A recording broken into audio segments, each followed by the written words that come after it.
Vale. Vale, ya podemos empezar. Bueno, vamos a empezar la segunda sesión de la lectura de la silla de Zaratustra y sus comentarios. Así que seguimos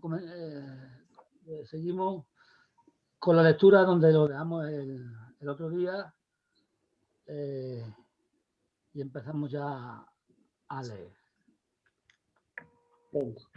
Oh astro pletórico de riqueza, cuando te ocultas tras los mares, llevas la claridad y la luz a los mismísimos infiernos. Bendíceme, pues, apacible ojo, ya que puedes contemplar sin envidia cualquier dicha, por grande que sea. Continúo. Sí, yo te interrumpo. Bendice también la copa que intenta desbordarse. Ojalá fluya de ella el agua de oro y esparza por doquier su aroma delicioso y los reflejos de tu alegría. Mira, esa copa quiere vaciarse y Zaratustra quiere volver a ser hombre. Y así comenzó el descenso de Zaratustra. ¿Y así qué? Así comenzó el descenso de Zaratustra. Muy bien. Bueno, tras las primeras frases, como vimos el otro día, Zaratustra ha estado 10 años, ha alcanzado, digamos, la sabiduría, el despertar, se ha dado cuenta del engaño en el que vivía. El engaño es el engaño de Occidente, del que nos habla Nietzsche, y entonces decide, bueno, bendice al sol por haberlo acompañado durante ese tiempo, pero se compara a su vez con el sol, si os estáis dando cuenta, porque el sol derrama su luz hacia los demás sin ningún tipo de interés. Entonces, el sabio, el que ha alcanzado el estado de despertar de conciencia, derrama su sabiduría desde la generosidad o desde la compasión o amor incondicional hacia todo el mundo. Entonces, lo que sucede es que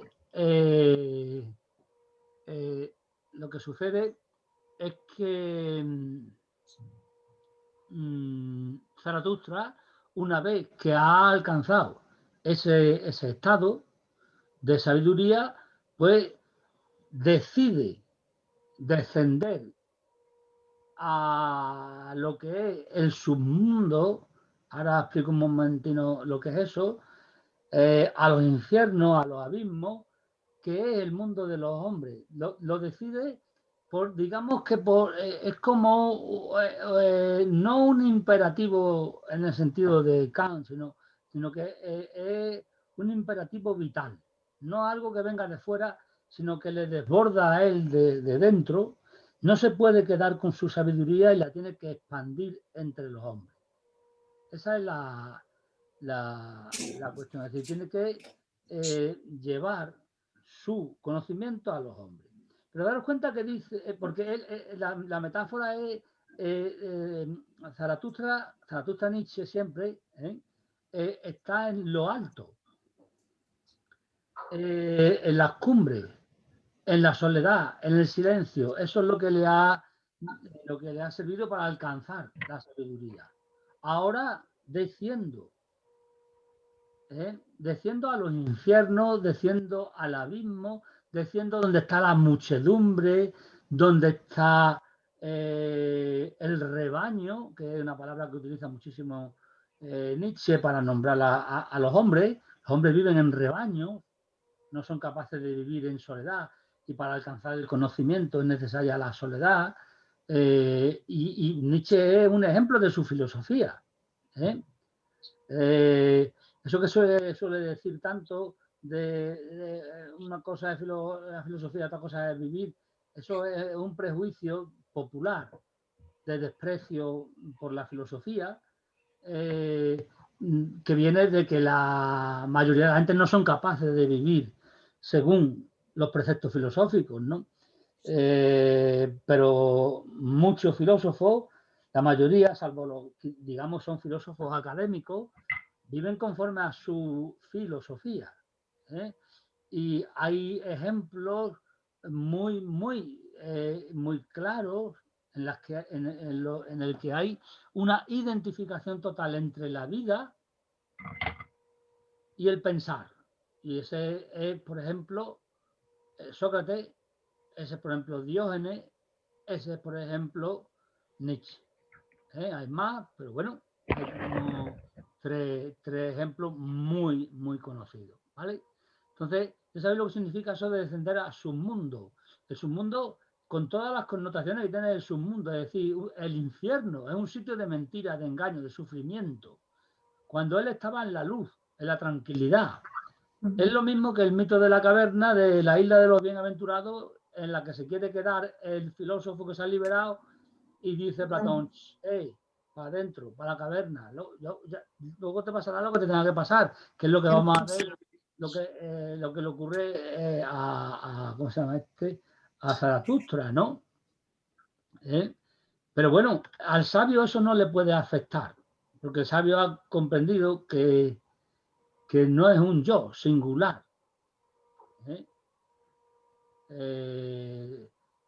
Aquí, claro, a Nietzsche no le haría ninguna gracia que lo comparasen con el budismo, pero es que tiene mucho más que ver de lo que él se cree, porque Nietzsche critica mucho al budismo porque no lo entendió, igual que no entendió. Leyó mucho a Schopenhauer, que era el que trajo el budismo a Europa, pero tampoco lo entendió, ¿no? Y en definitiva, en el budismo hay una anulación del yo, porque el yo es impermanente, no es una cosa. Pues lo mismo ocurre con Nietzsche. Es decir, Nietzsche, si recordáis el otro día, dije que en su obra sobre los ídolos, ¿no? Pues dice que los ídolos son aquellos conceptos a los cuales hemos adorado. Y los ídolos son momias conceptuales, si recordáis, ¿no? Bueno, pues un ídolo, una momia conceptual es el yo. No hay un yo. Porque Nietzsche opta, digamos, por dos tendencias que nacen en Occidente. Que de ahí que exista lo de la tragedia, ¿no? Que también ya comenté el otro día que encuadramos toda la filosofía de Nietzsche, ¿no? Que son el espíritu apolíneo y el espíritu dionisiaco. Aunque están mezclados, ¿no? Hay uno dentro del otro y a la inversa, pero el espíritu dionisiaco es el espíritu del dios Dioniso, que era el primero que representó a los griegos, que es el dios de la embriaguez, no solo como aparece después Baco en Roma, sino de la embriaguez del sentido de la conciencia individual. Lo que caracteriza a la embriaguez no es la embriaguez del vino al que se refiere Baco, sino a la que produce el vino, pero también se puede producir por un estado alterado de la conciencia en el cual ya no te restringes a tu yo particular, sino a un yo ampliado, ¿no? Entonces, bueno, pues eso se parece mucho a lo que dice Nietzsche, aunque lo esté diciendo por otros motivos y por otros derroteros, se parece mucho al budismo, que tanto criticaba, porque él veía en el budismo una actitud absolutamente pasiva, de dejadez y tal, y eso no es, el budismo es absolutamente activo, dinámico, etcétera, etcétera, ¿no? Bien, entonces nos quedamos con que decide descender a los infiernos, al inframundo, al abismo, e ir con los hombres. Daros cuenta dónde sitúa a los hombres. El infierno, claro. En el infierno. Es así. ¿Por qué el infierno? Porque estamos sufriendo porque, digamos, nos da la gana, porque nos estamos dejando llevar por nuestras pasiones, etcétera, etcétera. Ese es el infierno, ¿no? En fin. También, Juan Pedro, los dos animales suyos de compañía son muy significativos, ¿no? El águila y la serpiente. Son muy simbólicos, dije el otro día, pero no dije lo que simbolizan. Tienen mucho simbolismo. El águila es la libertad. Entonces, cuando uno alcanza el conocimiento, alcanza lo que se llama también la liberación, ¿no? Entonces está libre de todo lo que se supone las ataduras del inframundo, del mundo de los humanos. Cuando uno pertenece al rebaño, ¿qué es lo que hace? Obedecer órdenes, las normas que hemos aprendido desde el momento en el que hemos nacido. Me vaya a permitir que haga una lectura totalmente libre, porque no estoy ante filósofos y me da igual que me acusasen también filósofos, de la Silla Zaratustra y de Nietzsche. Si hacemos una lectura espiritual de esto, el águila es la representación de la visión desde arriba, cuando uno no está identificado con nada, cuando ya uno no tiene ego, no tiene yo, vamos, lo tiene, pero que no está identificado con él. Y en el camino que llamamos espiritual, que es que yo cada vez estoy más convencido que es que los filósofos estaban hablando lo mismo, por lo menos en Grecia, ahora no sé de qué hablan, vamos, pero estaban hablando lo mismo que se estaba hablando en Asia en aquel momento, hace 2500 años. Los filósofos de hace 2500 años estaban hablando lo mismo de otra manera, eso sí, de otra manera. Y claro, hay una línea que llega hasta Nietzsche, bueno, y después de Nietzsche también a filósofos actuales, que se mantiene hablando de esa manera. Sin embargo, esa no es la línea que se nos enseña en la historia de la filosofía, ni que se conoce, ni nada. No son los filósofos que aparecen con letra mayúscula, excepto como, por ejemplo, Nietzsche sí aparece con letra mayúscula, pero bueno, tampoco está escrito, digamos, a una corriente ahí, sino que va, no. Se ve ahí como anecdótico porque es demasiado importante ya, no se puede ocultar, como a otros que sí se ocultan, ¿no? Entonces esos filósofos han seguido siendo filósofos en el sentido de que decían y hacían lo mismo, es decir, su decir, su pensar y su hacer era exactamente igual. Sócrates, Diógenes, Nietzsche, hemos puesto ese ejemplo. Entonces, en el camino espiritual, en el despertar, en la indagación filosófica, cuando uno sale de la caverna, tiene que tirar abajo todo su andamiaje conceptual, todo lo que hemos aprendido. Todo lo que hemos aprendido es el sistema de ideas y de creencias al cual estamos adheridos. A eso se le llama apego ahora mismo, o en el budismo, y los filósofos lo llamaron deseo. Nosotros lo seguimos llamando deseo. Lo que ocurre es que en el ámbito espiritual ha vuelto la palabra de apego porque, digamos, se ha traído de Oriente, ¿no? Y nos confundimos un poco porque apego introduce la palabra ego y en realidad sí, es que no sabemos distinguir, porque el apego es el deseo, pero el apego es el deseo de permanecer siendo yo. Es decir, el apego, cuando se dice apego, es que una cosa es a la última consecuencia que te lleva el deseo. ¿Por qué uno mantiene el deseo? Y en el fondo no quiere dejar de desear. Se me olvidó el otro día poneros el enlace de la meditación, de las 4 horas de meditación de Juan Manzanera, que en definitiva no fueron 4 horas, solamente meditamos 4 veces, 25 minutos, y lo demás fueron 2 horas y media de explicación desde la psicología budista del tema del deseo y por qué el deseo nos hace sufrir, ¿no? Del deseo, la ignorancia y la confusión o agresividad, esas 3 cosas. ¿Por qué eso nos hace sufrir? ¿No? Pues a lo que venía esto es que el deseo se mantiene porque lo que en última instancia queremos es seguir siendo yo. ¿Qué me mantiene a mí siendo yo? Pues si yo puedo decir mi coche, mi ordenador, mi casa, mis hijos, mi mujer, mi marido, mi padre. Entonces, no se trata de no querer.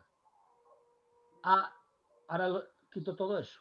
No se trata de no querer a el marido, a el hijo, a la madre, sino a que ya cuando tú te has desapegado o has eliminado el deseo, ya no dice, bueno, lo vas a seguir diciendo por inercia, ¿no?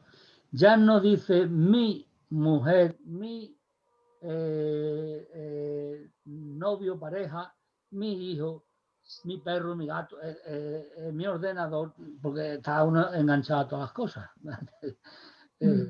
Y mi apartamento en la playa y así sucesivamente, ¿no? Pues, ¿qué es lo que ocurre? Pues que todo eso te constituye. Y tenemos un miedo atroz a eliminar el mí. Donde aparezca el yo y el mí juntos, ya estamos perdidos. Entonces, si eliminamos el mí, la posesión, ya iniciamos el camino de desapego. Es decir, el camino de desasimiento, es decir, de soltar. Lo decía muy bien el otro día Juan Manzanera, dice, sí, se habla hoy mucho hoy en día, claro, psicólogo positivo y tal, él es psicólogo, además de lama tibetano y tal. Pero soltar ¿qué? ¿Y cómo? No se puede decir voy a soltar. Es que es un trabajo tan minucioso y tan largo que uno tiene la tendencia hasta de creer la reencarnación, porque dice, que es imposible en una vida, hace falta millones de vidas para conseguir eso, ¿no? Es decir, porque cada mínimo enfado que podamos tener, cada mínimo deseo, tiene debajo algo, porque todo se genera en nosotros. Entonces, las ideas son otro apego, las creencias son otro apego. Entonces, ¿qué es lo que ocurre? Que uno es libre cuando no tiene ningún apego. Y no tiene ningún apego cuando no tiene ningún pensamiento. Ninguna. Qué difícil es eso, ¿no? De no tener ningún pensamiento. Claro que es difícil. Nadie dice que sea fácil. Llevo desde que empezó el curso, porque yo todavía me rijo por curso, no por año. Pues insistiendo mucho en la dificultad del camino, en que hay que tener mucha disciplina, mucha entereza, que hay que estar preparado para fracasar, por tanto que hay que tener paciencia, mucha paciencia, fracasar en el sentido de decirle, haber conseguido estado de conciencia muy amplio, de mucha sabiduría, y pegar un resbalón y caer en la misma caverna, vamos a los pies de los caballos, ¿no? Como se suele decir, ¿no? Y hay que levantarse otra vez para arriba, ¿no? Es muy difícil, es muy difícil.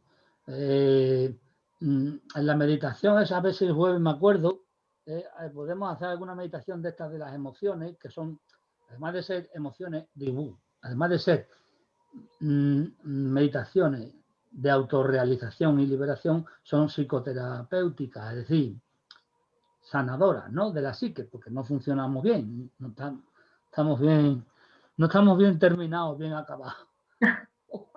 Nos falta un herbo. Nos falta un herbo, exactamente, nos falta un herbo.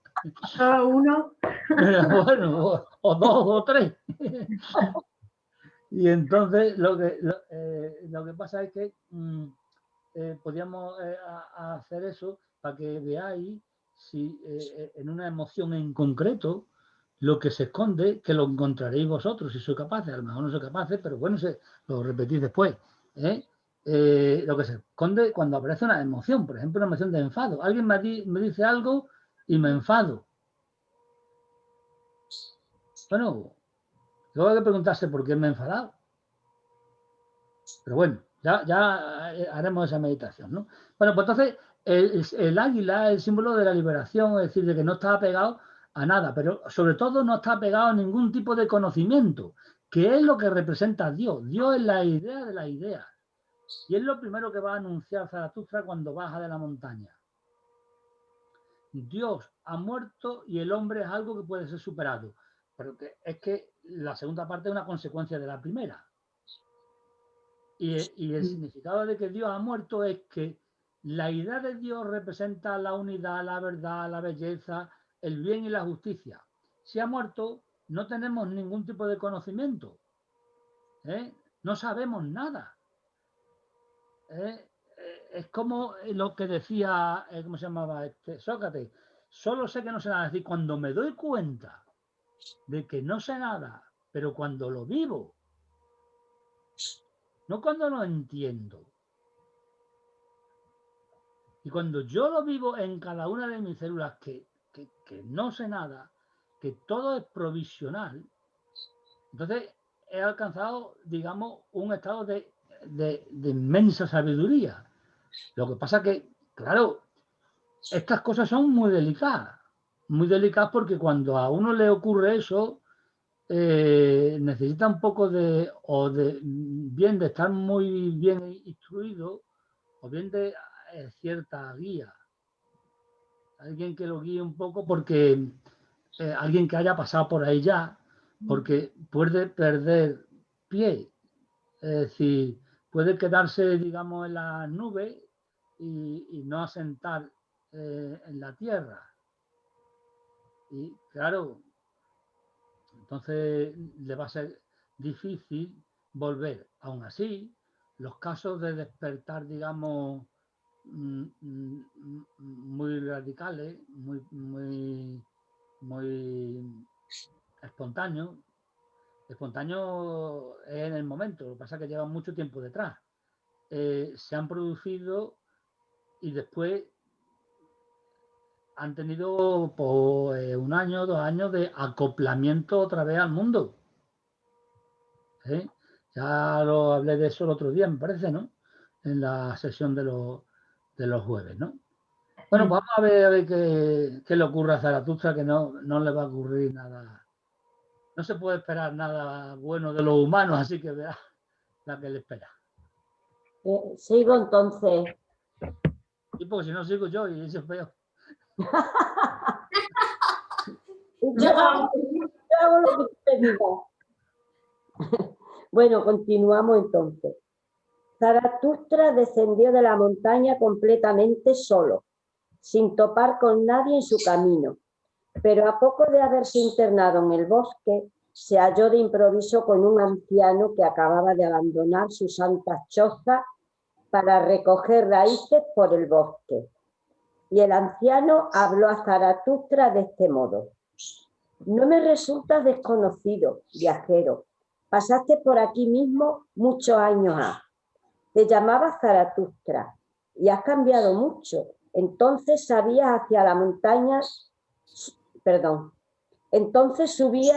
hacia la montaña tus cenizas. ¿Es que intentas ahora bajar tu fuego al valle? ¿Acaso no temes las penas que se aplican a los incendiarios? Continúo. Sí, no. Por comentar un poco las metáforas, porque este es el libro más, ya os he dicho que Nietzsche escribe en lo que se llama poetizar pensante, es decir, prosa poética, y este es el más poético de sus libros, ¿no? Está lleno de metáforas, ¿no? Aunque con el primero que se tropieza es con, digamos, un asceta, alguien que se ha dedicado a buscar la sabiduría y tal, ¿no? Y le dice, vamos a ver, te he visto y ahora te veo volver. Te he visto buscando la sabiduría y te veo que vuelves como sabio, ¿no? Y te veo las intenciones. Veo que llevas tu fuego, que es el símbolo de la sabiduría, lo llevas a los hombres. Y dice, pero vamos a ver, tú que eres tan sabio, no sabes lo que le pasa a los incendiarios. Daros cuenta, ¿eh? Esto tiene que ver, por ejemplo, con lo que comentábamos el otro día, por relacionar todo con todo, porque todo está relacionado con todo. Aunque un amigo filósofo, escuchando el vídeo el otro día, el otro lunes, él decía, está muy bien, me ha gustado mucho, pero de lo que menos ha hablado ha sido de Nietzsche. Y digo, vale, muy bien, no pasa nada, pero hemos hablado, ¿no? Pues bueno, el que es libre, el que se atreve a pensar, si recordáis de Kant, no se atreve a pensar por una cosa que teníamos que comentar, que es por pereza y por cobardía, ¿no? ¿Por qué? Porque el que piensa por sí mismo se sale del rebaño. Y el que se sale del rebaño es como Sócrates, un tábano. Es decir, la mosca cojonera, que no deja tranquilo a nadie. Y claro, el que no deja tranquilo a nadie es un incendiario, se le llama incendiario. Es decir, tú vienes a destruir la ciudad, el orden establecido, el status quo, el pensamiento, el establishment, que se llama, ¿no? Y entonces, pues, el pensamiento aceptado, ¿no? Por la sociedad y que constituye la sociedad y que la construye. Entonces, lo que sucede es que a los incendiarios, valga la repetición, se los incendia. Es decir, se les castiga duramente, ¿no? Son rechazados, son despreciados, son insultados y si es necesario son apaleados y si es necesario son maltratados y si es necesario son eliminados. Antes hemos puesto tres ejemplos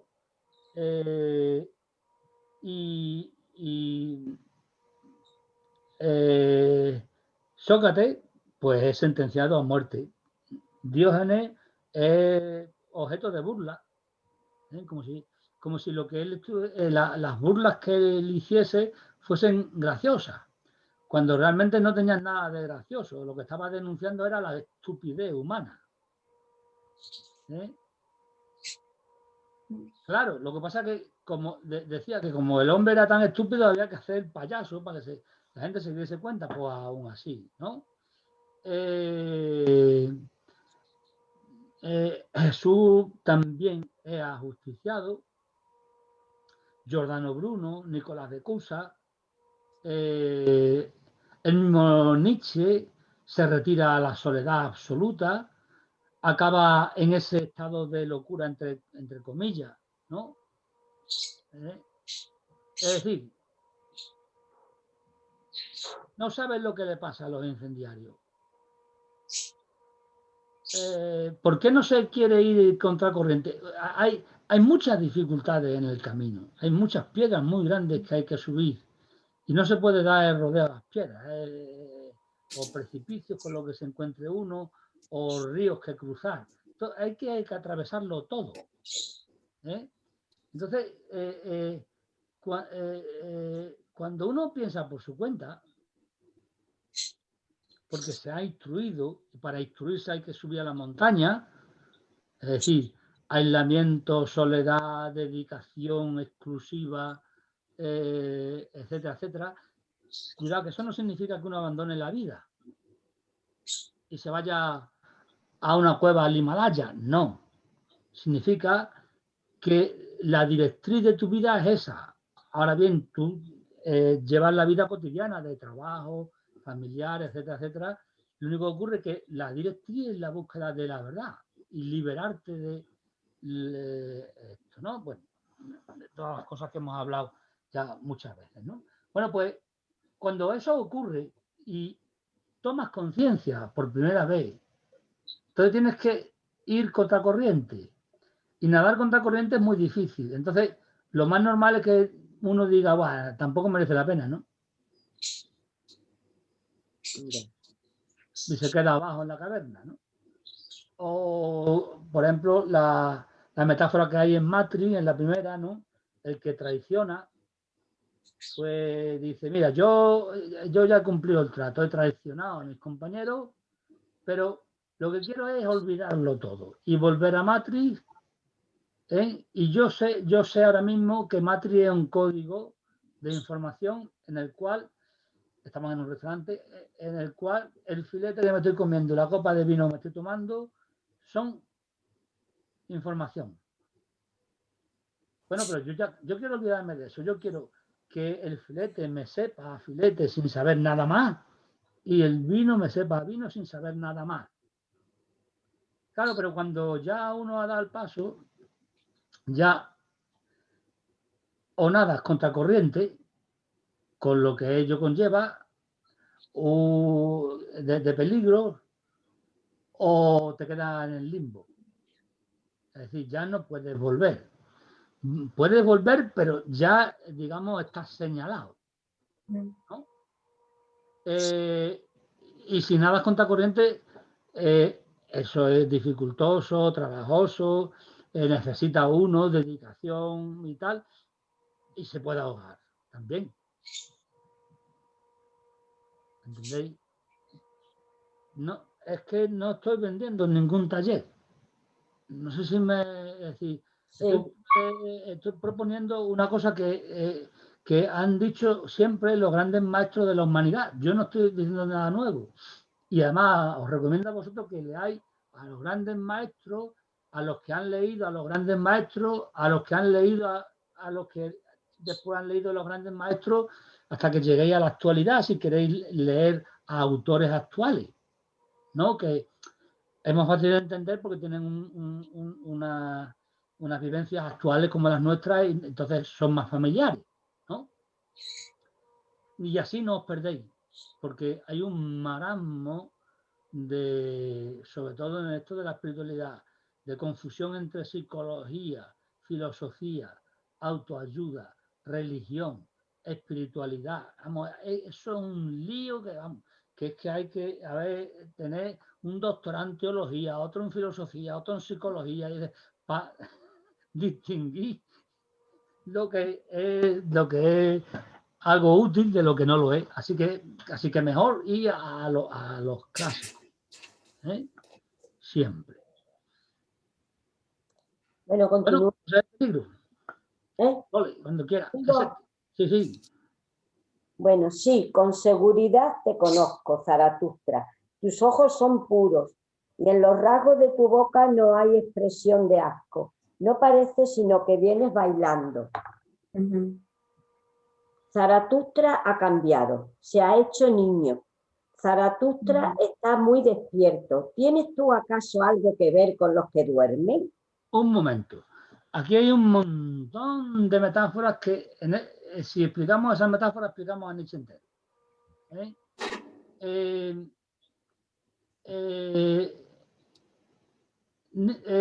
Zaratustra está despierto en contra de los que duermen. Los que duermen son los humanos. Y Zaratustra viene a despertarlo. Tampoco le gusta a nadie que le vengan a despertarlo cuando está en un sueño agradable. Que hay que espabilarse, ¿no? Entonces no va a ser agradable. Zaratustra está bailando. El símbolo de Dioniso es la danza, el dios bailarín. La danza, el movimiento, el fuego, la embriaguez, en el sentido más amplio del término, no en el sentido de la embriaguez del vino con el que se quedó el dios Baco, no. Aunque también lo incluía, se celebraba cuando había recolecta de la uva, etcétera, etcétera, ¿no? Los misterios dionisiacos. Entonces, eso es Zaratustra. Y eso es movimiento, no es una cosa, no es un concepto, no es algo ya dado y establecido. que son los sistemas filosóficos, los sistemas de creencias religiosos, los sistemas de creencias ideológicos. No, no, no. Lo que nos viene a enseñar Zaratustra es que hay que destruir todo eso. Por eso él tiene un libro que se subtitula de cómo se filosofa con el martillo. ¿Cómo? Varias veces, es decir, hay que filosofar a martillazo, es decir, derrumbar lo que hemos construido, porque lo que hemos construido lo hemos construido sobre una mentira, un engaño. Entonces, cuando uno se libera de eso, cuando uno se le quita un peso de encima, ¿qué le pasa? Pues que está como danzando, ¿no? Es decir, como si flotase, ¿verdad? Claro. Pues eso es lo que le ha ocurrido a Zaratustra. Por eso ese es el signo de su sabiduría. Eso es estar despierto. Y claro, hace esa metáfora también de despierto y dormido, pertenece a un filósofo que es el único que Nietzsche defendió de toda la antigüedad, que era Heráclito. Heráclito decía que... El autor. Heráclito. Sí. Con H. Heráclito decía que había un... en el mundo lo que había era el mundo de los que duermen, el mundo de los despiertos. Decía, el mundo de los que duermen es para cada uno distinto. ¿Por qué? Cada uno tenemos nuestro sueño. Y el mundo de los despiertos, que son muy pocos, es común, es igual para todos, es de la, digamos, de la verdad, pero no de la verdad científica, de la verdad filosófica, sino de esa verdad de danzarina, es decir, que está siempre en movimiento y transformándose, de la verdad del artista, que es la otra metáfora que aparece, que creo que es la última, no sé si se me ha olvidado alguna, dice Zaratustra es un niño.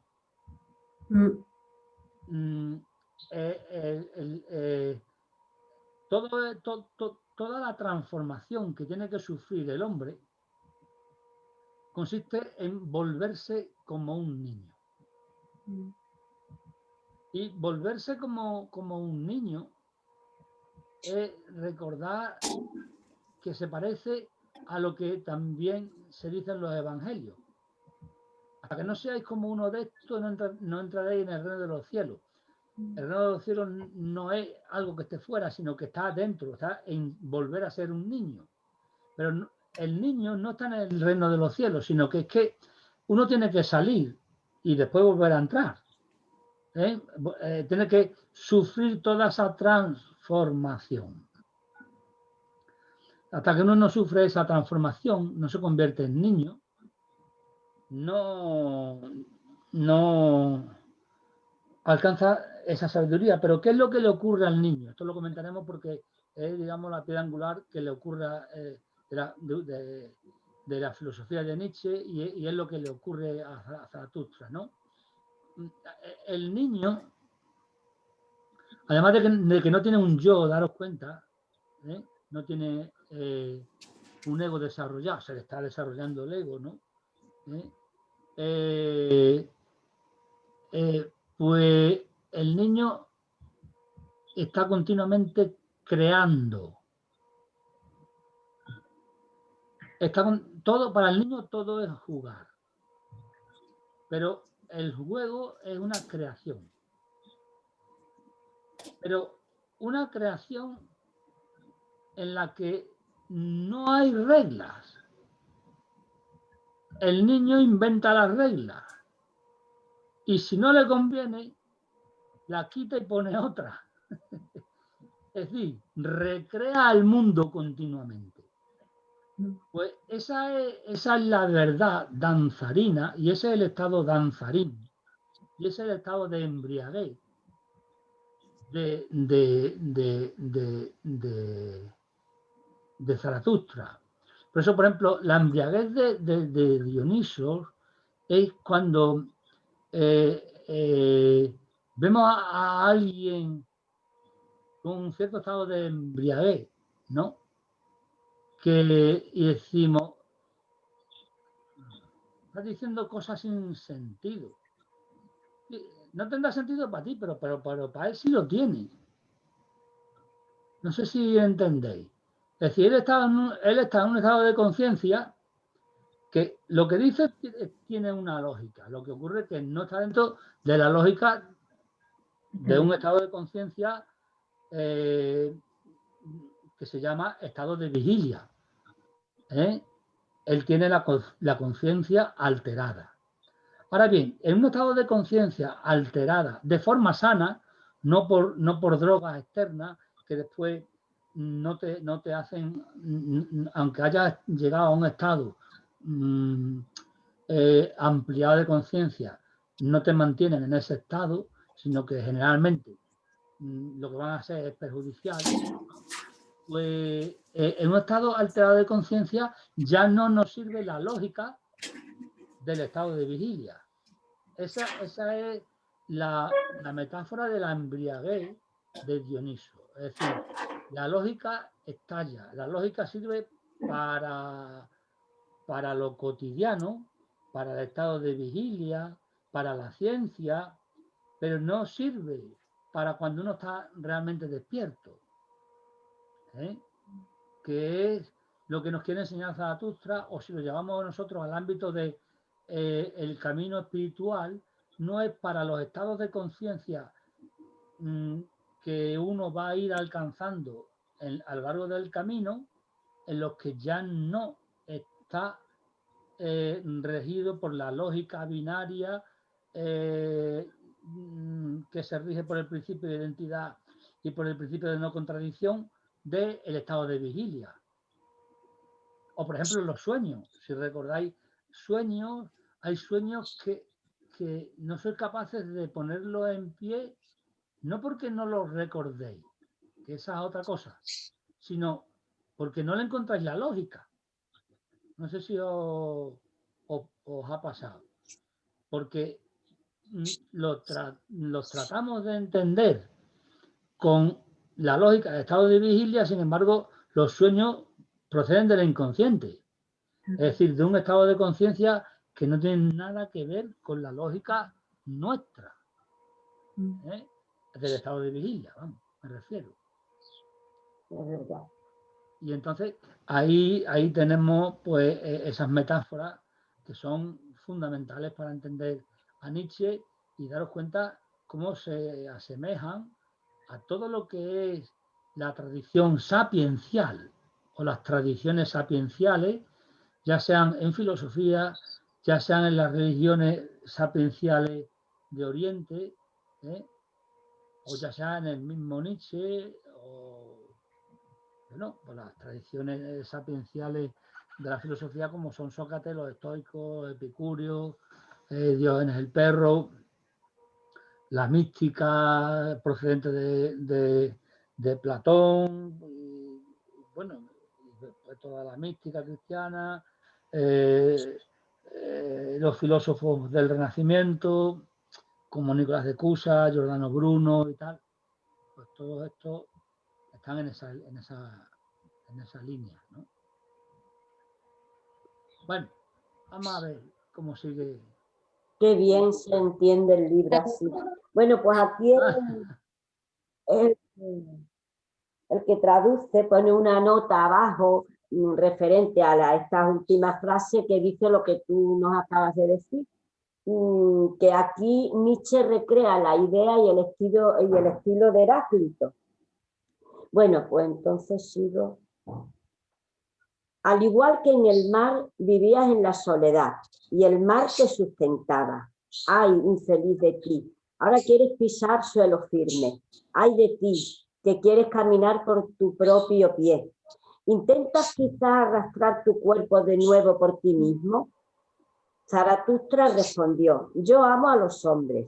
Y el santo dijo, ¿y para qué bajé yo al bosque y fui en busca del desierto?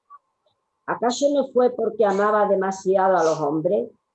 Mas ahora amo a Dios, Ya no amo a los hombres. El hombre es, a mi ver, una realidad imperfecta. El amor a los hombres me mataría. Zaratustra replicó: yo no hablo meramente de amor, yo traigo a los hombres un presente. Vale. No les traigas nada, dijo el santo. Vale. Antes bien, quítales algo.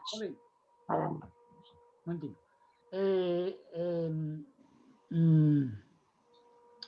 Lo que se desprende de ahí son cosas importantes, porque de Nietzsche se ha malinterpretado y se ha dicho que odiaba a la humanidad, que era un misántropo, misógino y de todo, ¿no? Igual que también se decía de Dios en el perro. Sin embargo, Dios en el perro decía de sí mismo, para burlarse de la gente, como sarcasmo, para enseñar, porque él enseñaba así, decía: yo soy un filántropo disfrazado, es decir, estoy disfrazado de alguien que va con el bastón y le pega a los demás, a sus semejantes, pero en realidad los quiero, los amo, porque yo les pego para que descubran la verdad, para que despierten, ¿no? Entonces, dice, vamos a ver, hay un montón de metáforas, es que es una maravilla, ¿no? Es decir, ¿tú dónde vas, hombre? Si vivías en estado de estar despierto, que es como el que anda sobre el mar, como el que flota, y ahora quieres pisar suelo firme. Ahí ya no es lo mismo, flotar, ¿verdad? Donde hay menos rozamiento que si tú quieres nadar en el fango, ¿no? Eso es más difícil. Bueno, pues eso es lo que se propone Zaratustra, ¿no? Y entonces le replica: no, pero no pasa nada, si es que yo lo hago porque amo a los hombres. Y le dice el otro: pero tú estás loco, hombre, ¿cómo vas a amar a los hombres? Yo amaba a los hombres y me di cuenta de que los hombres son despreciables y ahora amo a Dios. Claro, ahí ya es cuando Zaratustra va a empezar a dar la primera lección, ¿no? Bueno, solo su ejemplo, su vida ya es una lección, ¿no? El haber bajado, lo que significa todo eso del sol, de los animales y tal, ¿no? Pero ahora va a empezar, digamos, a predicar. Cuando aparece Dios por medio, es cuando va a empezar a predicar, ¿no? Bien, vamos a seguir, para no extendernos. ¿Sigo? Sí. Eso, lo del presente. Dice: no les traigas nada, dijo el santo. Antes bien, quítales algo y ayúdales si en algo puede, mientras a ti te convenga. Nada les irá mejor. Y si algo quieren dar, no les des más que alguna limosna. Y espera. Un momento. ¿Qué notáis vosotros en el discurso de el sabio, el asceta del bosque? Pues el sabio estaba como un poco decepcionado de la humanidad, ¿no? Y exactamente, estaba decepcionado. Pero además de estar decepcionado, ese estado de ánimo le lleva a un sentimiento negativo, o a una emoción negativa, ¿no? Todavía mayor, ¿no? Estaba como que es un sentimiento que, digamos, peligroso.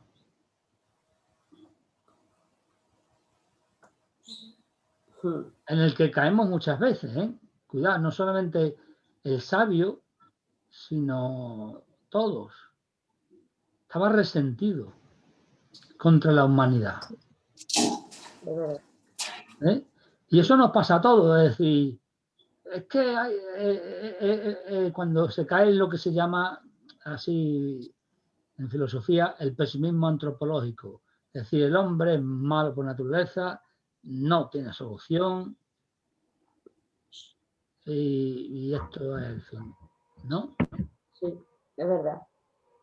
Pues ese resentimiento es muy grave, porque el resentimiento es algo que te recome por dentro. Es decir, que se está siempre volviendo contra ti mismo. El resentimiento procede de otro sentimiento también negativo, que es el rencor. Es decir, siento, esto es muy interesante para hacer un autoanálisis, hay que analizar todos estos sentimientos negativos y ver cuándo yo los tengo. Pero cuándo los tengo en concreto, es decir, en un hecho concreto, en un algo concreto que me ha ocurrido hace un mes, hace 10 años o esta mañana, ¿no? Tenemos que ver todas las emociones. Y eso es estar autoanalizándose y autoindagando continuamente. Ese estado porque uno está continuamente, mientras que se cree que es un yo, pues está en estado de reacción frente al otro. Entonces va a reaccionar. Si el otro le dice o le pone una cara pues reacciona. Entonces hay que estar atento. Esa es la atención de la meditación. La meditación es como un laboratorio en el que ensayamos lo que tenemos que hacer después. Oh, qué bueno, eso me lo voy a apuntar.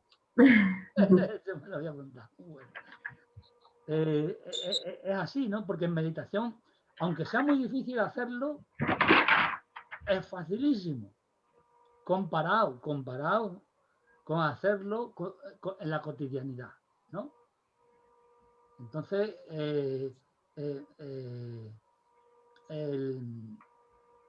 si vemos, si nos damos cuenta, nosotros tenemos resentimiento, rencor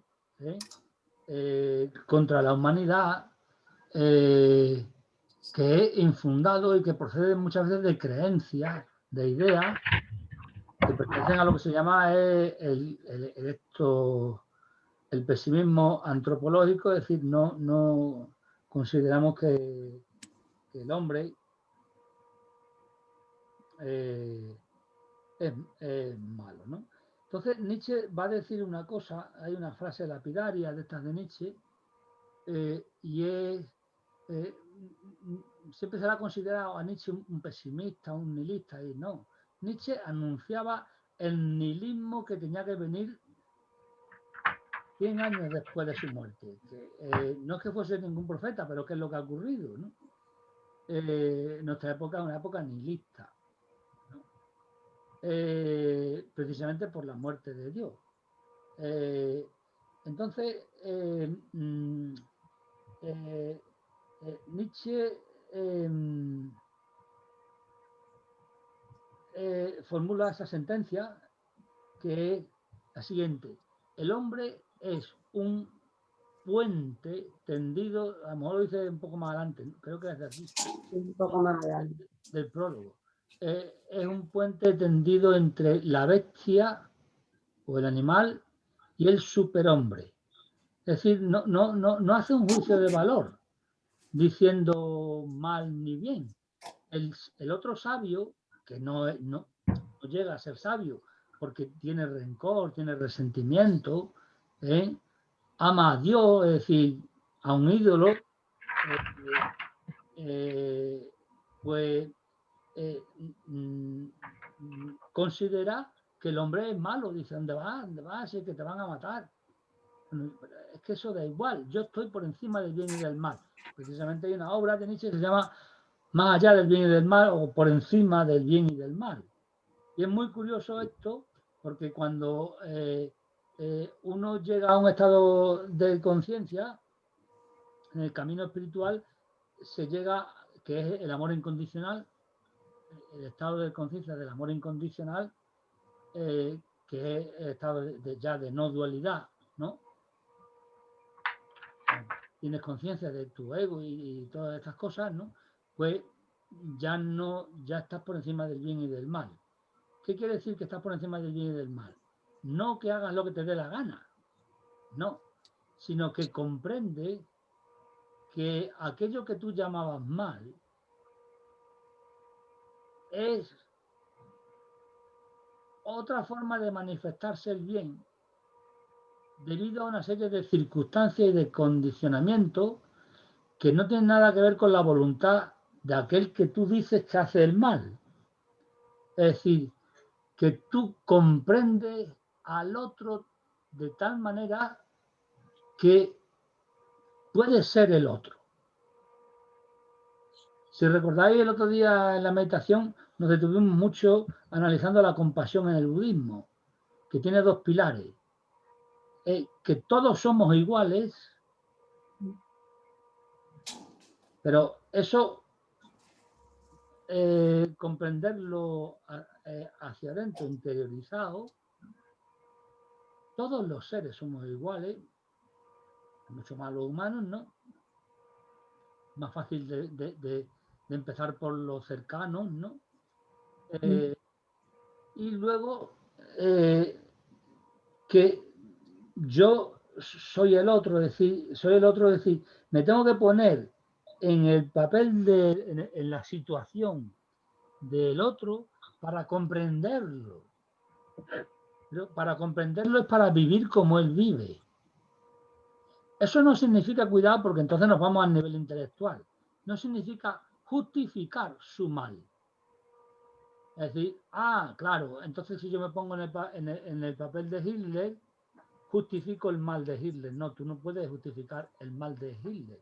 Es decir, Hitler hizo un mal que para empezar no hubiese sido posible si no lo hubiesen votado millones de personas que además lo aplaudían y lo seguían. Y todo un sistema de funcionarios públicos que seguían su ideología, su doctrina y se la creían y ya está, ¿no? Es decir, que no fue solo Hitler, es a lo que me refiero, ¿no? Y eso por una parte. Por otra parte, hay un montón de factores genéticos, psicológicos, culturales que explican la figura de Hitler, que tú tendrías que entenderlo. Tú no puedes juzgarlo. Entonces, ahora bien, desde el punto de vista de una ética externa y del derecho, pues Hitler, como todos los que ajusticiaron, etcétera, etcétera, pues debe ser juzgado desde la ética y desde el derecho. Ahora bien, desde una comprensión humana que va más allá de lo personal y que trasciende a lo transpersonal o lo espiritual, tienes que ser capaz de comprenderlo.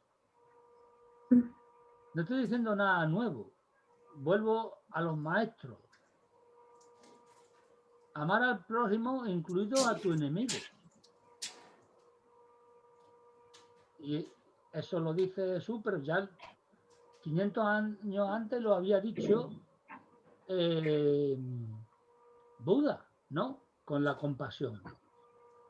Y lo dice Buda con la compasión y también lo dice Sócrates cuando dice esa frase famosa que a mí me gusta decir mucho, que lo decía mucho a mis alumnos: es mejor padecer una injusticia que cometerla.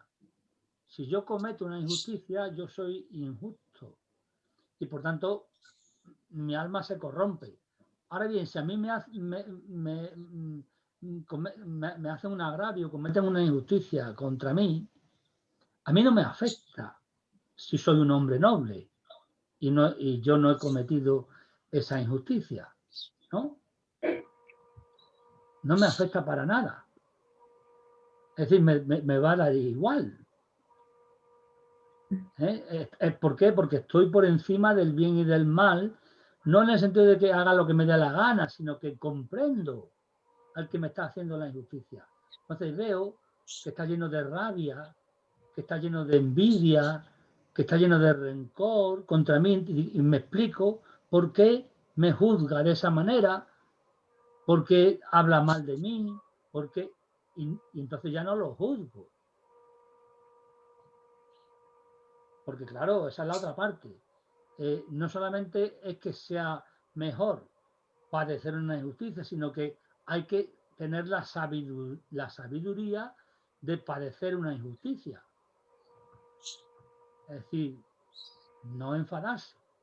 Es decir, no devolver la injusticia.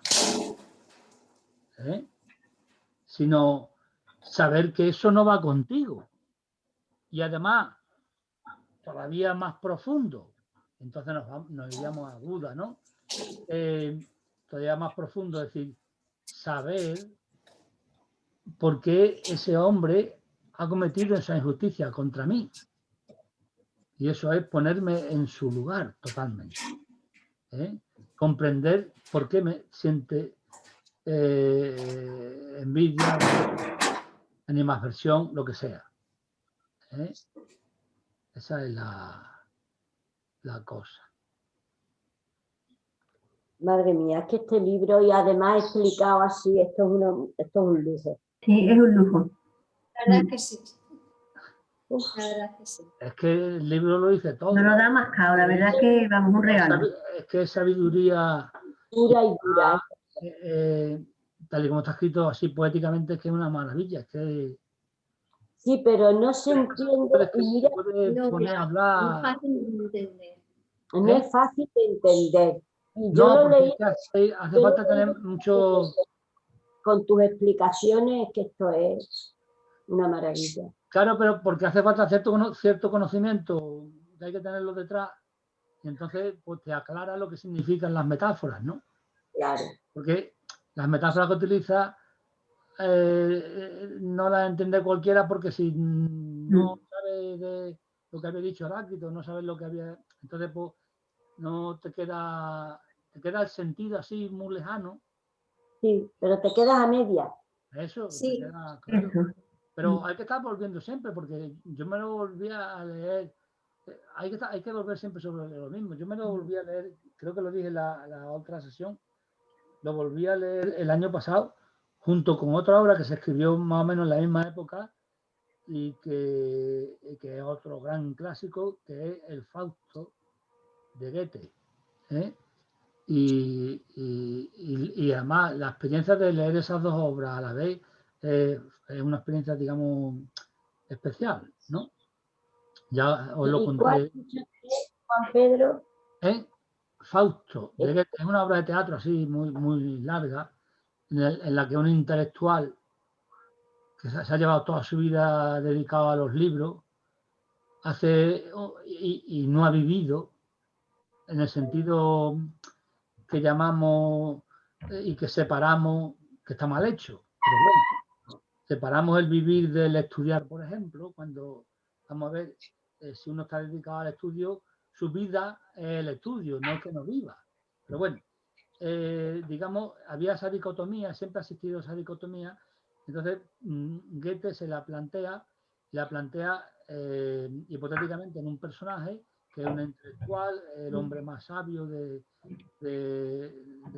aquel entonces, que se llama Fausto, y entonces pues está ya en la época de madurez, a 50 años, cosas así, y ya sabe todo lo que tenía que saber, todo lo importante, ya no necesita saber más, ¿no? Entonces lo que quiere es vivir y hace un trato con el diablo, porque claro, ya no tiene 20 años. Entonces, pues el trato es pues la juventud, esto, lo otro y tal, ¿no? Y entonces, pues lo que cuenta es su vida, ¿no? Es decir, cómo vive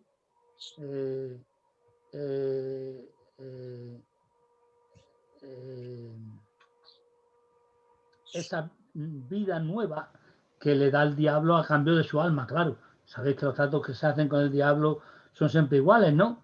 Si tú me das tu alma, es decir, te vienes al infierno conmigo después y yo te voy a dar un regalo que es el que me estás pidiendo. Me estás pidiendo la eterna juventud, disfrutar de todos los placeres que no has tenido, porque como te has dedicado a estudiar, no has tenido ni un solo placer de los que comúnmente se tienen, y entonces pues los vas a tener, ¿no? Entonces de eso va. Entonces leerlo a la vez es muy curioso, ¿no?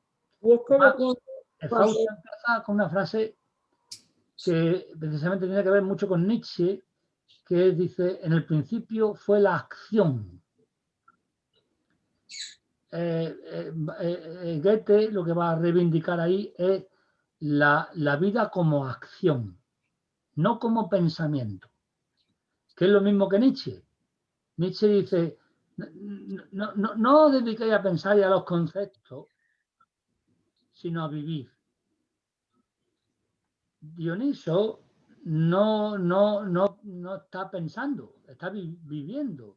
El que danza no piensa, siente el cuerpo, se está dejando llevar por el cuerpo, ¿no? Es algo así similar como nos enseña la meditación. ¿Qué nos enseña la meditación? A conectarnos con el cuerpo, que estamos desconectados del cuerpo, ¿no? Sentir las sensaciones del cuerpo. Empezando por la respiración, las sensaciones externas, las sensaciones internas, después todo en conjunto. Y simplemente sintiendo eso ya tenemos un estado de conciencia especial. Especial en el sentido de más amplio.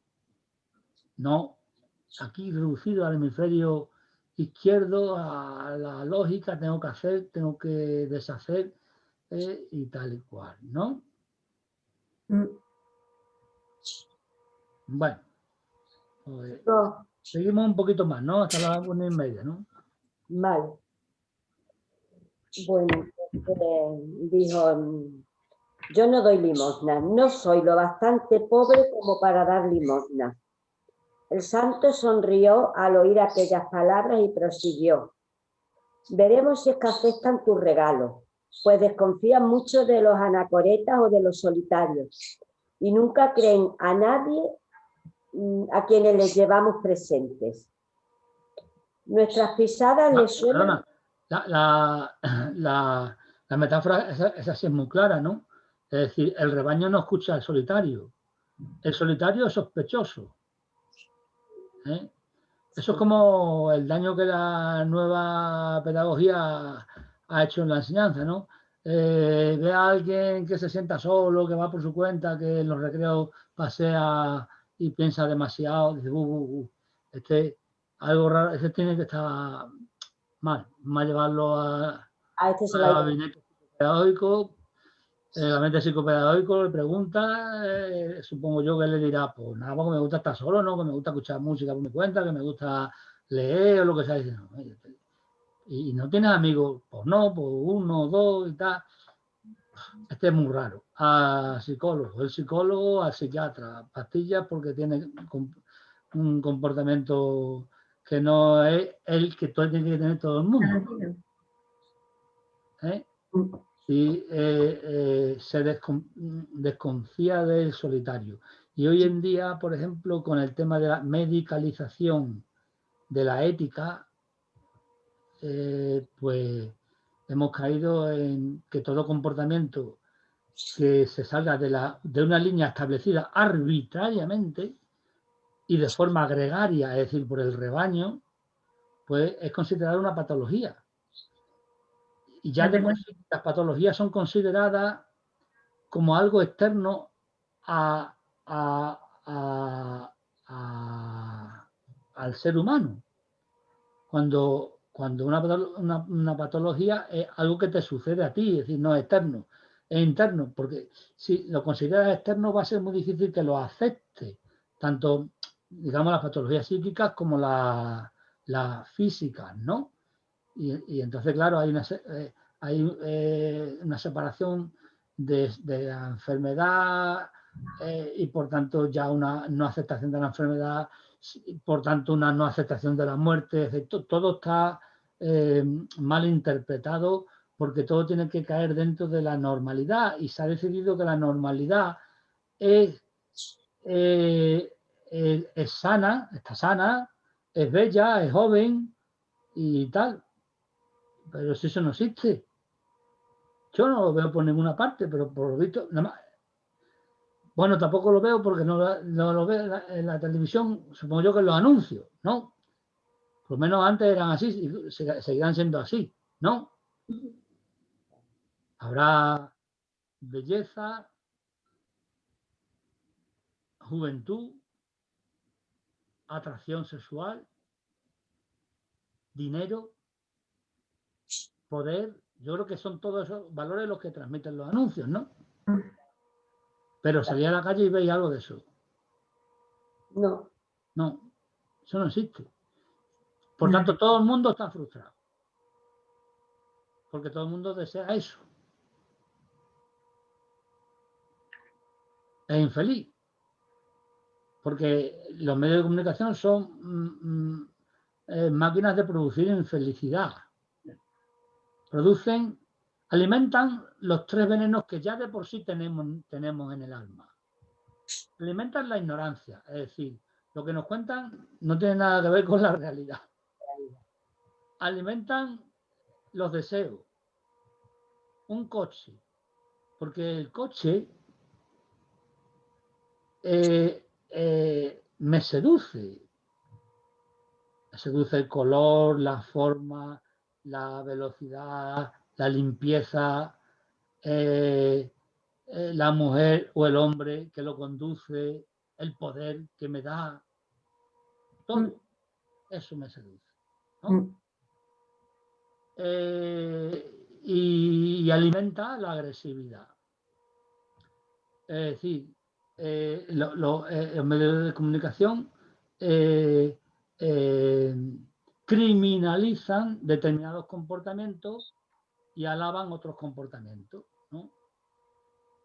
Y entonces, pues, nosotros como nos lo creemos, inmediatamente asumimos el discurso que se nos está diciendo, ¿no? Por tanto, los solitarios no son bienvenidos en ninguna parte. Son sospechosos. Sí. Por eso a Nietzsche, junto con Marx y con Freud, se les ha llamado al final del siglo XX los filósofos de la sospecha.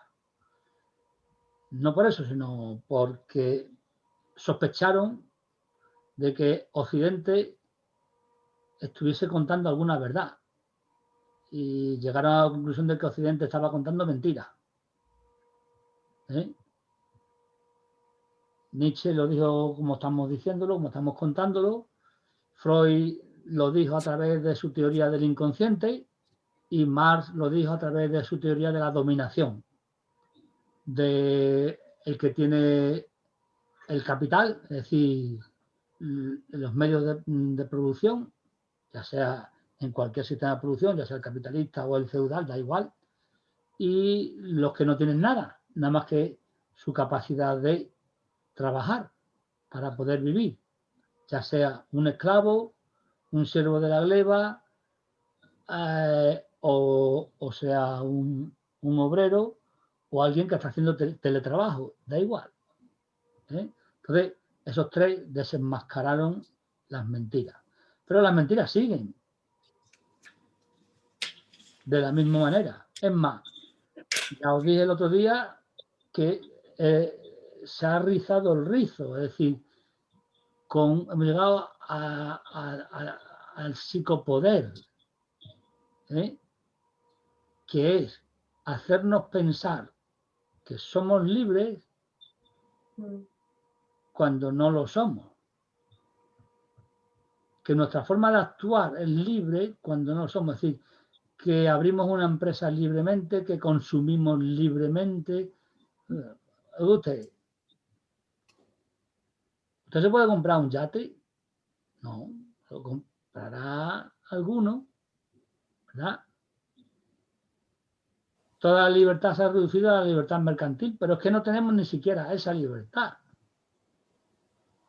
Sí, podemos viajar, podemos hacer esas cosas que comentábamos el otro día con las que nos tienen entretenidos, pero no podemos comprarnos una isla como algunos, ni un yate, ni un jet privado, ¿verdad? Todo eso escapa a nosotros. En fin. Bueno. Sole, quédate por donde vamos a poner ahí un punto, una señal. Sí. O bueno, es que yo no tengo el libro, es que no, como no lo tengo en papel, lo tengo en papel, pero cualquiera sabe dónde está. Y tengo varias versiones aquí digitales, pero entonces me tendría que salir de aquí, de esto, Vale. para el próximo día. Entonces, ¿qué hago? ¿Ya lo dejamos aquí? Bueno, si me queréis comentar algo, que os dejamos poco tiempo para comentar, pero vamos. Pero sí, comentar lo que...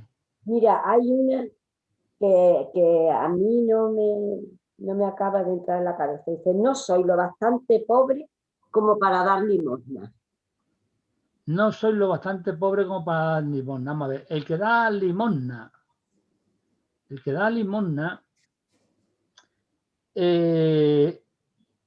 es porque carece. El que verdaderamente da, no da limosna, Ah, vale. se da. Y a eso se le llama generosidad. Eso enlaza con el principio cuando baja de la montaña. Yo bajo de la montaña por necesidad, no por dar limosna a nadie, sino la sabiduría me desborda y la ofrezco. Y entonces a eso se le llama generosidad, ¿no? Sin embargo, la limosna es dar un poco de mi pobreza a otro que tiene más pobreza que yo. Claro, claro, Y vale. ahí además tiene una connotación negativa, y es que de esa manera yo dejo mi conciencia tranquila. Sin embargo, la generosidad procede del amor universal. Es decir, el amor universal es el amor desinteresado. Entonces, lo doy por amor a la humanidad. Enlaza con lo que había dicho antes. Yo amo a los hombres, por eso voy para allá. Lo que me tenga que ocurrir, bueno, imaginaros, como os contaba el año pasado, el tema de Sócrates, el juicio y la muerte, ¿no? Él sabía dónde se había metido, pero si le dan a elegir entre la muerte o el ostracismo, es decir, el exilio, él elige la muerte, porque el ostracismo era muerte en vida. ¿Cómo voy a vivir yo por ahí sin enseñar a mis conciudadanos? No puedo, ¿no? Es como Zaratustra. ¿Qué pinto yo aquí en la montaña con esta sabiduría? La sabiduría debe ser compartida. Por eso, digamos, el que se recluye hace el camino de ida, que es muy difícil, y se queda ahí.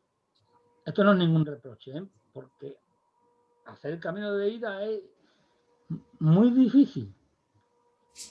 E incluso aunque te recluya, a lo mejor no eres capaz de hacerlo. Pero si consigue hacerlo, vamos a poner el caso, no vuelve. Dice, bueno, yo estoy aquí muy bien. ¿Vale? Entonces, daros cuenta la sutileza del lenguaje, ¿no? Es decir, no soy tan pobre como para dar limosna. Es decir, que pasa hasta desapercibido cuando lo leen, ¿no? Es que cada frase que dice tanto. Claro, no, si a mí se me ha ocurrido ahora, es decir, que tú cuando has dicho esa frase, pues me he puesto a pensar que puede querer decir esto, ¿no? Sí.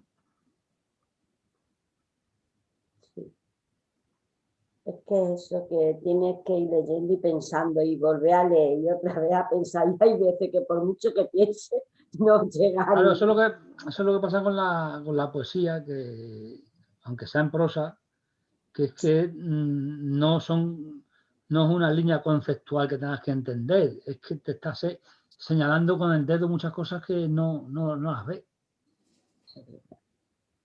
Eso es lo que pasa. Bueno, yo la primera vez que me lo leí, cuando estaba en COU con 18 años, solo me enteré. Solo entendí una mijina el prólogo y alguna que otro apartado suelto. Todo lo demás me sonaba chino, ¿no? Lo mismo me pasó a mí, yo lo leí también cuando era una adolescente, la primera vez, pues tendría 16, 17 años. Y lo único que veía es que era muy rebelde. Sentía que era muy rebelde, que rompía mucho con la manera de pensar tradicional. Y eso me atraía y me gustaba, pero no lo entendía.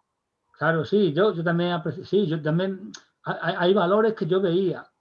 Veía la rebeldía que tú dices, veía la soledad, veía el enfrentamiento al rebaño, entendía el significado del rebaño en relación con la humanidad, pero no me enteraba realmente del discurso, no era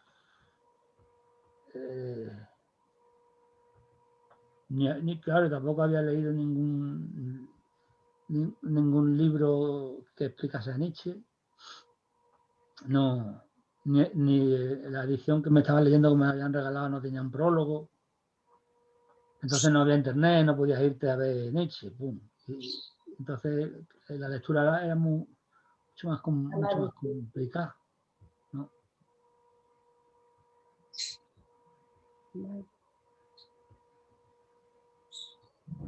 Más cositas. Vosotros podéis ir adelantando todo lo que queráis, como si queréis terminaros el libro y preguntar de cualquier parte, ¿eh? Sí. Cuando empiece la sesión, y pues mira lo que me he encontrado, esto quiere decir.